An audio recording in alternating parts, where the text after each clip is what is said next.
All right. Hello, everyone. Marissa Mitch here from Early Childhood Special Education. And we have a special guest who I would like to introduce you to. This is Griselda, and she is an alumni from San Francisco State and is going to kind of introduce herself and share a little bit more about her background as well as her journey to her current position as an infant developmental specialist. So Griselda, welcome. We're so excited to have you. Thank you. I'm really honored to be here. So again, my name is Griselda Chavez. I'm an infant development specialist, and I want to share with you just a little bit about how I got to be where I am today. So I actually started at San Francisco State in getting my bachelor's in liberal studies at the time. And like many students, needed to get a student work position as well, which at the time was the AmeriCorps program Jumpstart. And my placement site was a location, an early Head Start site off of 3rd and Paloux. And when I first stepped into that classroom, I just realized, oh my gosh, this huge, just profound shift happened to me. And I realized with those little 3 and 4-year-olds, I'm amongst my people. And this is where my focus was going to be.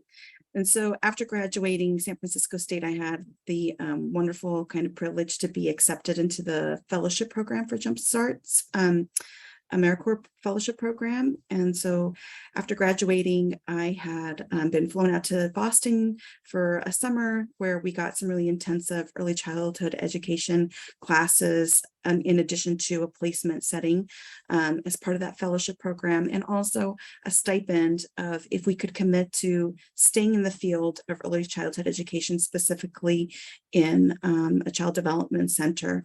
We got a special stipend set for us for 2 years after graduating. And so upon returning to San Francisco, I worked at South of Market Childcare for 4 wonderful years. I loved that job. And my time there, I was realizing there was a lot more around child development that I was really finding myself trying to sort out. And at the time, it was the language was really centered around, the behaviors, describing very much some challenging behaviors that were being identified. And I think a lot of us struggling with how to understand what these children's behaviors were really saying to us. So I decided to continue my education and went to Mills College for their dual program in early childhood special education credentialing program, along with just ECE.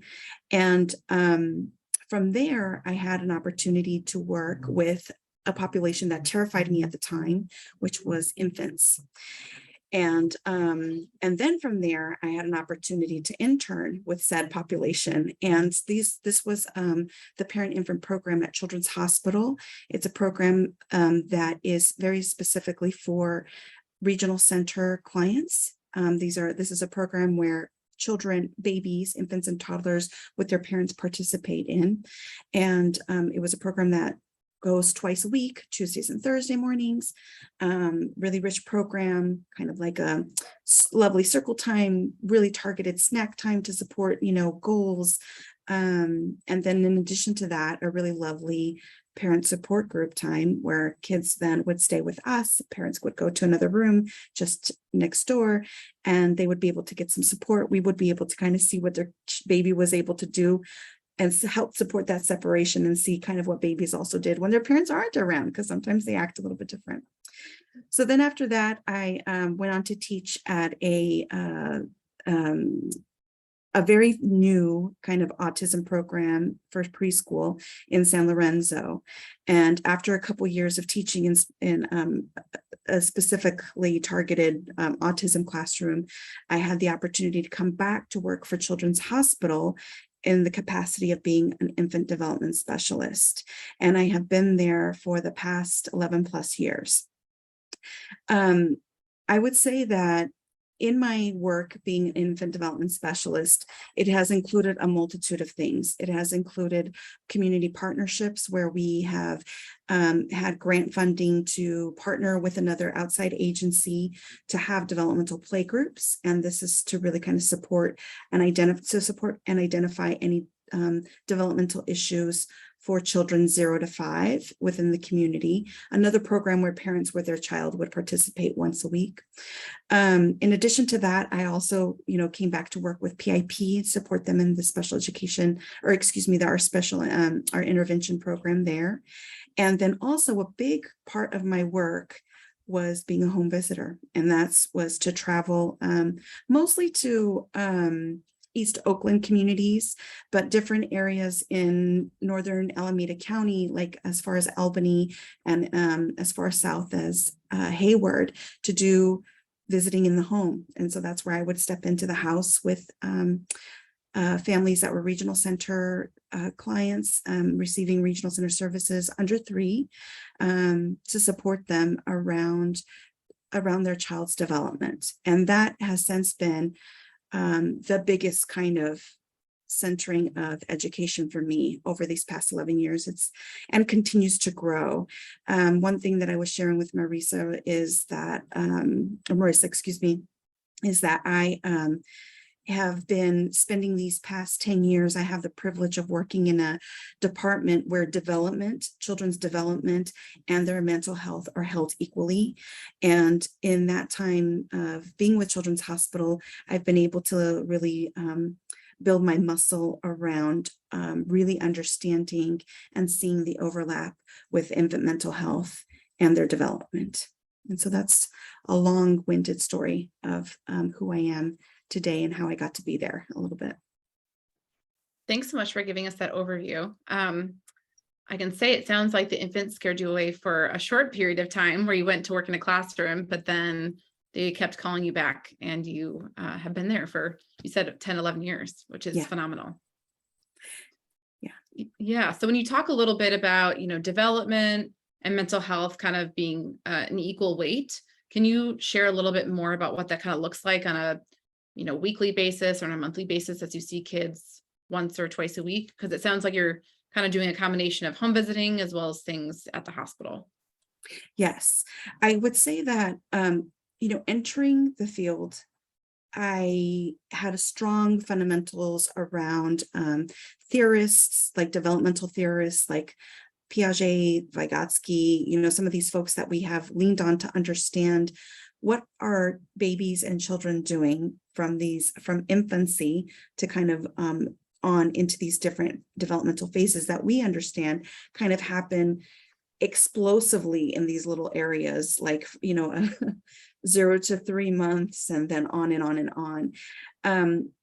Being someone who initially was not as informed in mental health, what I now come to realize is the significance of like what the role of the relationship actually is with a baby. Mm-hmm. And so now I not only think about some of these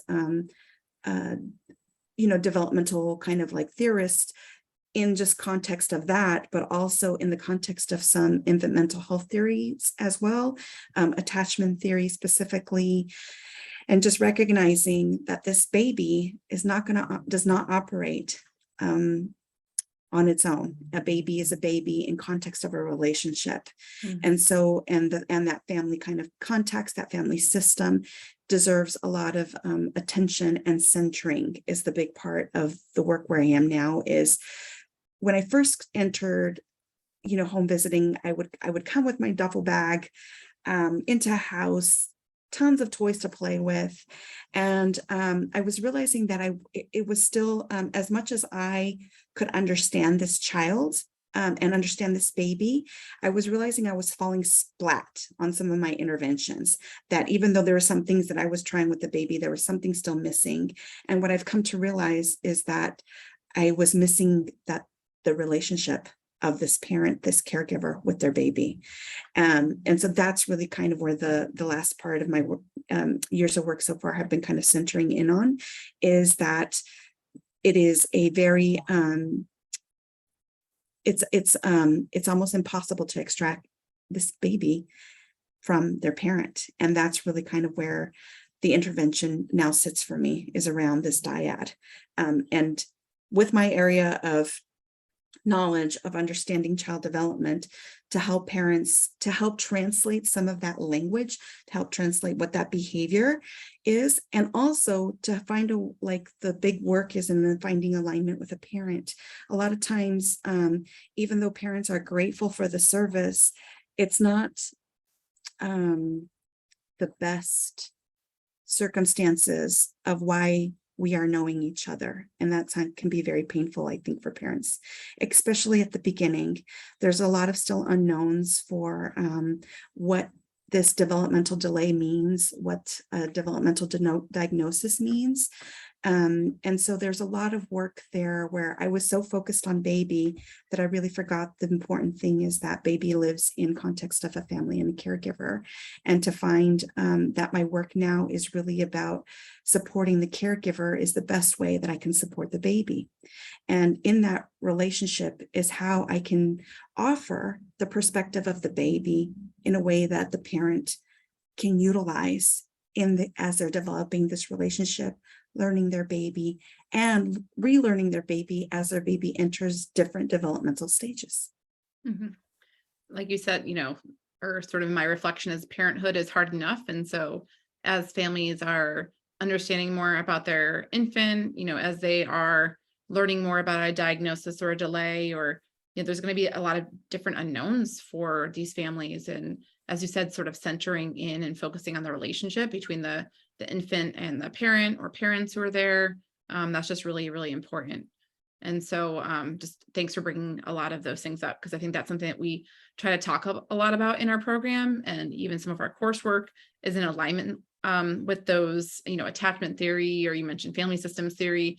Those are things that we're definitely covering. So I hope students are making those connections to other classes in our program. But just hearing it also from specialists and those who are practicing in the field, like hands-on, doing the work with infants and families, that's really, really important. Mm-hmm. So you had kind of mentioned in our previous conversation a bit about sort of the cultural humility that you have found yourself bringing to this work. So could you talk a little bit more about that? Absolutely. So, more recently, I've been looking at things that I saw were helpful tools, like assessment tools, that are really, it's this kind of complicated place. So I think where we are in the field right now, where in some ways we need some language to support the work that we're doing, a common language, like between those of us who are practicing. And at the same time, realizing that there are significant limitations to these kinds of tools, that these tools have historically been, I think, in a lot of ways harmful and targeting certain populations. And so now I think that there's a lot more consensus around taking a critical look at those things and thinking about that very more conscientiously as we are trying to find a way to have this system to push the walls within the system out so that it's more adaptive, so that we can adapt these kinds of things in ways that actually are helpful for children and their families.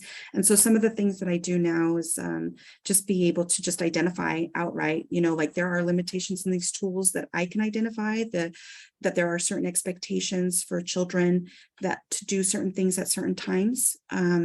Self-feeding, some independence, that's reflective really kind of I would say more American culture, like Americanized kind of culture, and not necessarily reflective of the multitude of different immigrant population cultures or a family's own individual kind of central culture.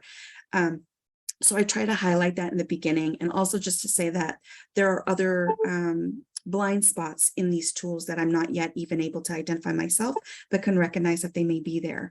I think that it's important for me to kind of hold at this point in conversations with parents that there's a lot of different theory ideas people hold around child development, and that the place of knowledge where I come from is not the only standard or the standard to only hold things by. There's a lot to kind of consider. And the work right now for me has been trying to find a way to accurately reflect what parents' concerns are, what they aren't, how they are maybe in alignment with the concerns that I'm holding or may not, like just trying to kind of be very honest around like what it is that concerns me, why the tools that I've used that help are identifying information or not identifying information, that I think is all important to kind of reflect, at least in this moment, as we continue to kind of figure out the serious ways that things have been harmful, diagnoses,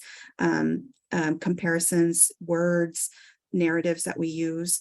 And as we are moving forward and trying to figure out what is actually going to be helpful for a child, an infant, a toddler, for a child and their family moving forward and interacting with systems that are moving at a slower pace than where they should be. Yeah, that's I'm glad you kind of mentioned that.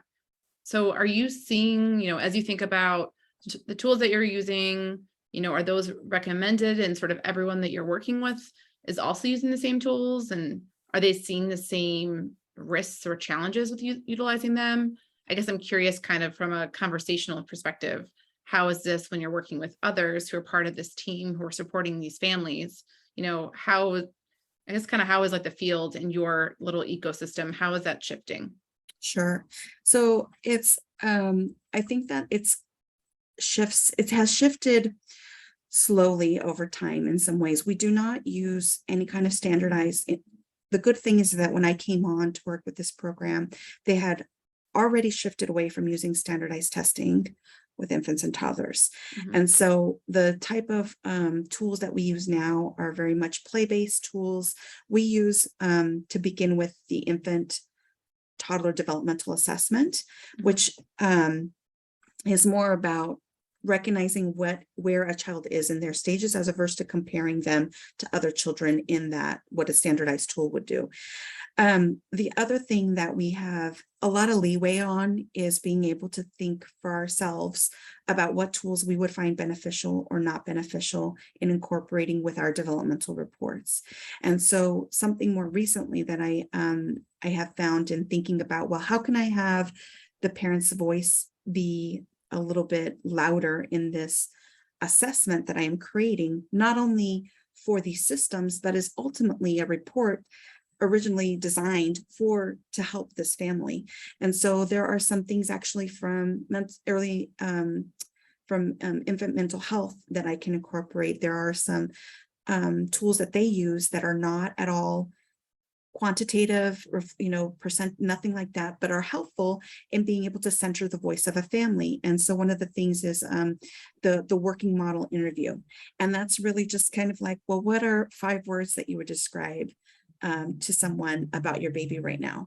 There's just some like open-ended things that can be incorporated in these developmental reports that actually kind of helps bring the voice of the family into this as well.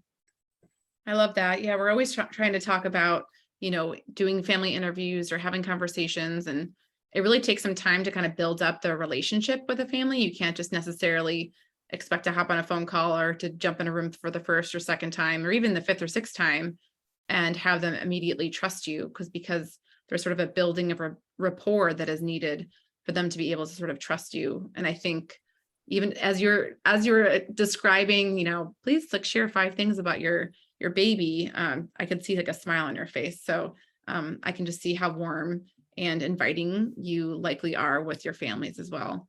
But what you were just talking about in terms of them giving you the leeway and kind of having faith that you're able to apply best practices and do what you think is right for that infant and for that family is just so important. And I imagine that took some time and confidence maybe to be able to get to that point where you felt like good about the decisions you were making. So did you find kind of at the beginning that you were struggling with that a little bit, or like how do you feel like now versus when you first started? Because in our program, everyone's kind of, for the most part, starting near the beginning. Mm-hmm. And so I'm trying to think of like how to kind of build up their confidence, at this early stage. I was so self-critical about everything. So I was like, am I writing this report correctly? Am I even using this tool correctly? I was very self-conscious about, being able to interpret what I believed I was seeing, and just that practice of like real world practice of implementing these screeners or these assessment tools, developmental assessment tools. And it was helpful to have like I also had the wonderful privilege of having reflective supervision. And so it was really helpful to have a supervisor who pointed out to me, like, when we first started, we had a chance of being able to do a handful of home visits together. Mhm. And so we did, like, for the infant toddler developmental assessment, we both kind of did it, like we were there together. And we came back to the office and she says, okay, I'm going to go score mine and then you score yours and let's see what happens, because we're not, just to let you know, they're going to probably look different, and that's okay. And let's talk about that. And I think one of the big key things was that I took away from that over time is that these are just tools. These things are tools. And what it is mostly is like, what are we doing, like using ourself as well to how are we interpreting this information? And there's some grace in, like, there is some differences in how one another might interpret, and that's okay, and we can speak to that. The other thing that I was it's relationships are wonderful, like complicated, fragile yet resilient things that do take time to develop over time. And I guess that one of the other things that I remember is just trying to remember how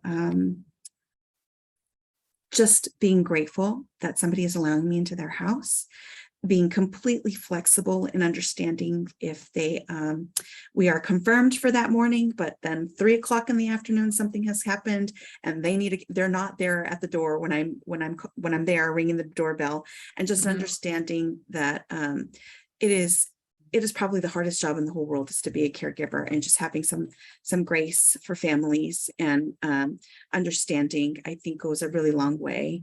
But it took a lot of time to get there, to not take anything personal. That was the hard thing, was to not take anything personal. I would then start wondering and look back and think, how was our visit last time? I wonder if I did something to upset them, and not really kind of appreciating that it is a dance. It is a dance. And sometimes we're going to step on each other's toes. And I like to just kind of start my, there's an entering into this dance with families. And one of the things that I like to do is just be able to just say to families, in addition to the other things that I go through, is to say, I'm hoping that in time, you'll feel a confidence to be able to tell me if I've done something that's either been offensive or something that isn't working for you, that you would like for me to change, so that we can get to this place of where it's a mutually beneficial kind of relationship. From the start, it's the system kind of saying, this person's here to come help you, or that's probably more generous, instead of like to help your baby participate in this service. And really it's about finding something that's actually going to be beneficial, a way to provide the service in a way that's going to be beneficial to everybody. It takes time. All of this is going to take time. At the beginning, you're going to be very self-critical. And what I would just offer to new people stepping into this kind of work is be kind to yourself. Be kind to yourself, be gentle with yourself, and be patient with yourself. We all start somewhere. And we all start somewhere. Yeah, That's very true. You were saying, like, kind of, it's like the dance. And so sometimes, like, one person's leading, sometimes the other person's leading. There might be a substitute coming in, right? Stepping on each other's toes, a change of beat. There's all those, like, different metaphors, I think, for the dance, but that's a really great way to put it. You were talking a bit about, like, kind of coming into homes, and that, I imagine, you're kind of in a position of power, or, there's like that privilege, aspect. So is there anything else you kind of want to share about that? Because I know we had talked about that a little bit before. sure. I start most of these interactions start over the phone. I introduce myself, I share with them about the program, I reconfirm if it's something that they want to participate or not in. And then I share, if it's a home-based, service only, then I'll share, I can come to the house just to kind of for us to meet. I have some questions, if they have questions, they can ask them. It's like our intake process. But I kind of just gently start stepping in. But it's like to kind of gain permission, explain a little bit of who I am, what they can kind of expect from me about what that initial visit will look like, what the first few visits will look like.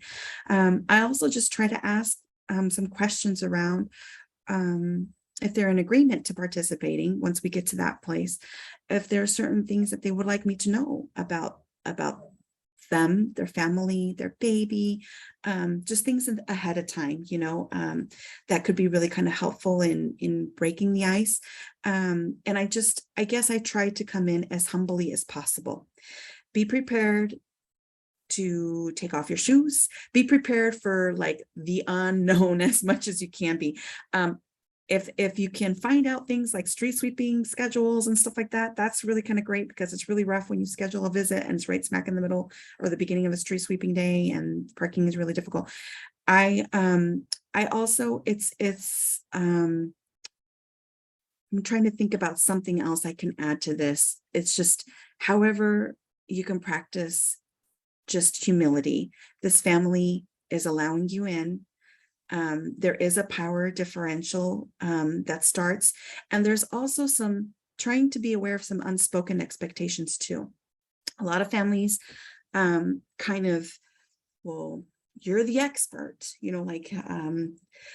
and what I try to kind of share with families from the beginning is to say, I know a lot about babies, like in terms of things that I've read and things like that, but I don't know your baby, and I don't know how you and your family know your baby. And that's the part where I'm hoping where you have expertise that's really important. I have some information that might be helpful, but I try to center their expertise. I try to center them.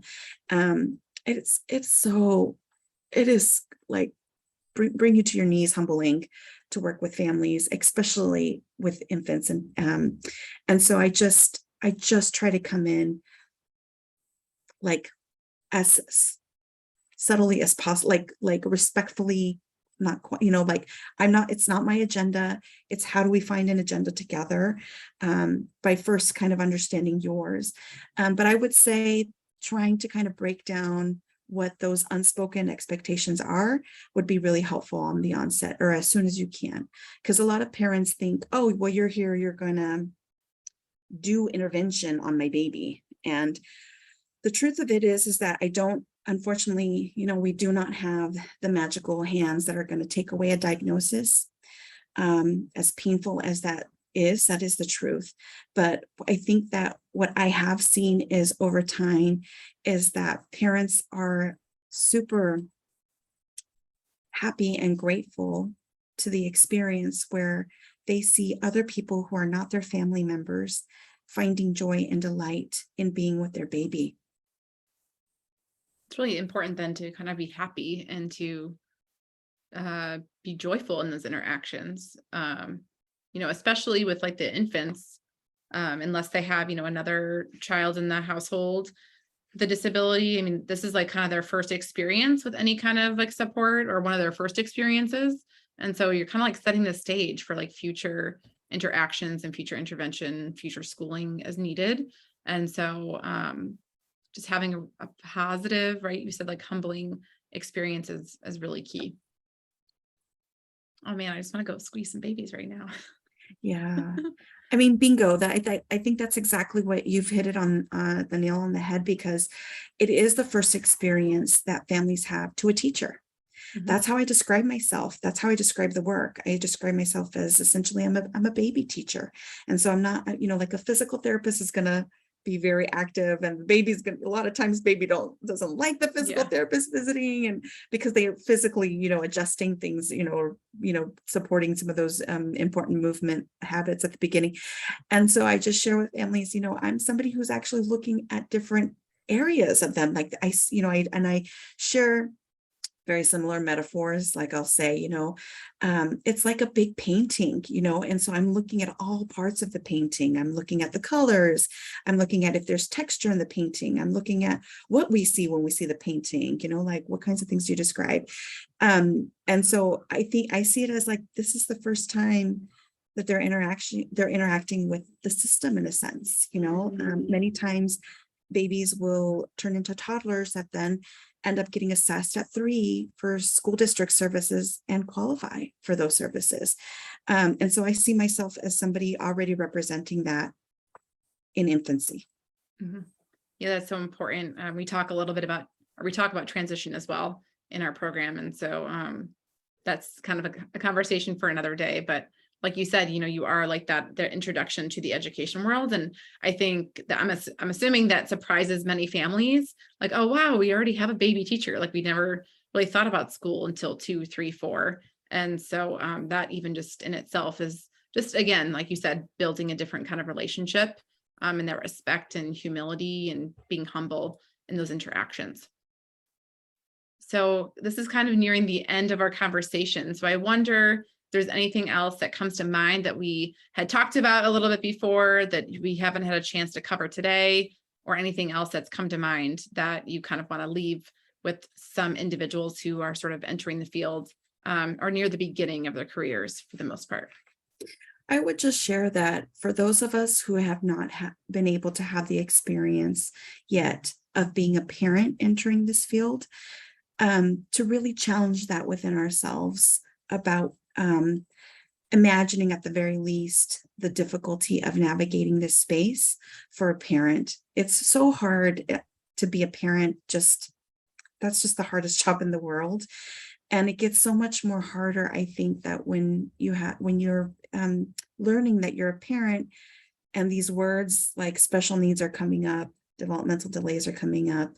And so just really sitting with some humility around what that is for a family, and just the vast kind of flexibility, like really being able to stretch your flexibility in working with a family, and being able to stretch yourself to accommodate the various needs from one family to another, because they're really going to range. They really are going to be different. And flexibility is key. I talk about flexibility like this, just kind of going with the flow and meeting each family's needs where they are. It's just so important.